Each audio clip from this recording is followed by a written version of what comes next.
you guys. Hi. Happy Tuesday. Welcome back to my channel. If you're a regular who actually watches my vlogs, welcome if you're new. Today I want to talk about meltdowns. Mostly my meltdowns. Meltdowns are an intense, uncontrollable response to something emotional or a sensory trigger, an emotional trigger or a sensory trigger. This usually happens to me when I'm trying too hard to do something and it's just not working. When I was a kid, I had many meltdowns, lots of meltdowns, and those were usually over something I perceived as unjust or unfair. When I have to wait a significant amount of time, I just can't wait. Waiting is like the worst. And sensory overwhelm puts me in a meltdown. I have, or at least I've categorized for myself, 3 types of meltdowns, or I should say 3 levels of intensity. One is mini meltdowns, which I can get frequently, but I realize in the moment what is happening and what's going to happen. And in those moments, for some reason, I am more able to think clearly in the moment, know that I'm having a meltdown, and start to combat it. Now, I say combat, what I meant is using skills. Like I said, meltdowns are mostly uncontrollable. And now they are different than a tantrum because tantrums are goal-oriented. Usually you're manipulating the situation to get what you want. That's a tantrum. But it's different from a meltdown because you don't have control and you're not trying to get your way, you're trying to cope and you can't. We're gonna sit down here for a minute. This is where I usually end up having to upload my videos where I have meltdowns because of the noise and because of having to wait. My normal meltdowns, not the mini ones, but like the middle of the road ones, are extremely intense. It takes a lot of work to get through those and to recover from. And the mini meltdowns last about an hour. The normal meltdowns that I have last hours and could last throughout the day. And I usually end up feeling suicidal. My severe meltdowns are all of those, plus self-harm. The last time I had a major meltdown, I was hospitalized and I was banging my head. I had a giant black bruise on my forehead from banging my head.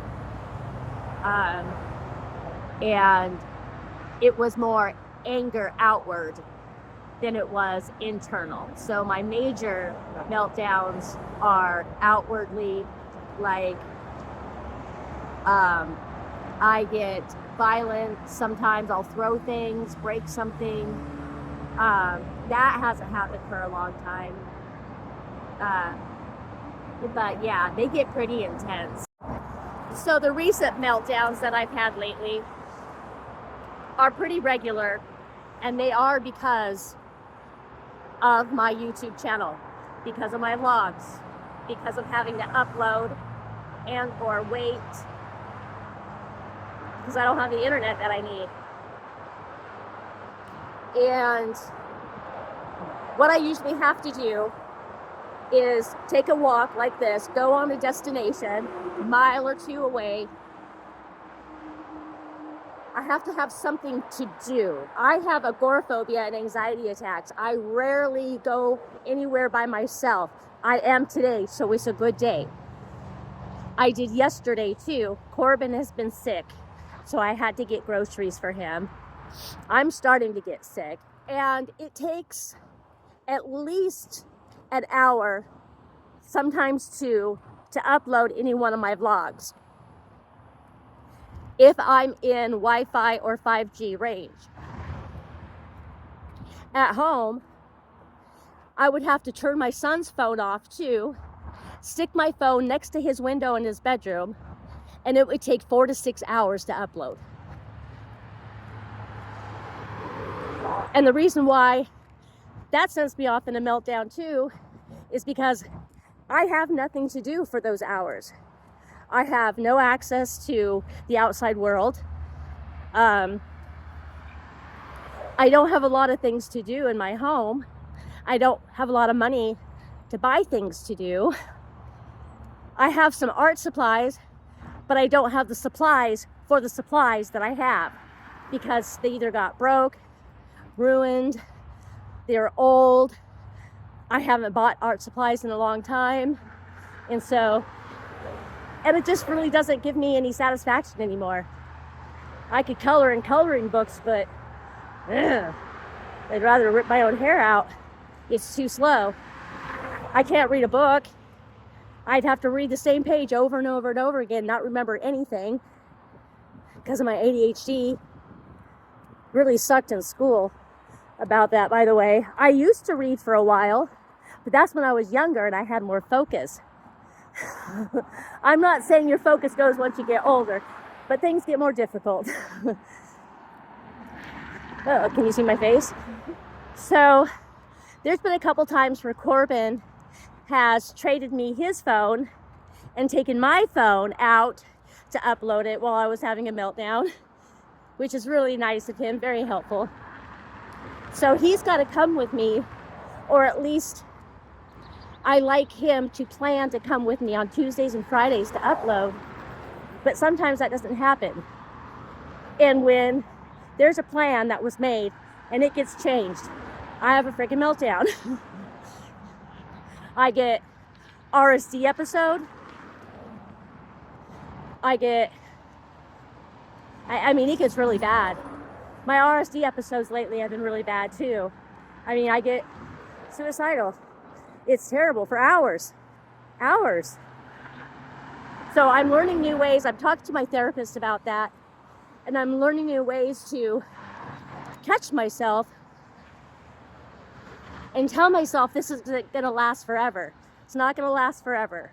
And that's what I try to do with the meltdowns too, is I do my best to breathe, give myself space, get myself away from the activating situation, go to my safe space, breathe, and tell myself this is not gonna last forever. Otherwise, I don't have any other tips besides that because, like I said, meltdowns are so uncontrollable. The frustration gets so high, there's nowhere for it to go except, boom. So my destination today is the grocery store for limes. I got everything to make pad thai again, but I forgot the limes, and I gotta have limes. I'm gonna get some fish sauce too. I love fish sauce. I wish I had the ability to research more. I do get YouTube at home, kind of. It sits there and buffers a lot, but I can watch videos on the topics that I would like to discuss, and I've been taking notes. So I'm proud of myself for that. Otherwise, you guys, that's all I wanted to talk about today. I hope you found something relatable or maybe something useful. And if so, please leave it in the comments below and let me know. I will respond. And with that, I'm going to close up and say have a great day. Thanks for watching. Bye.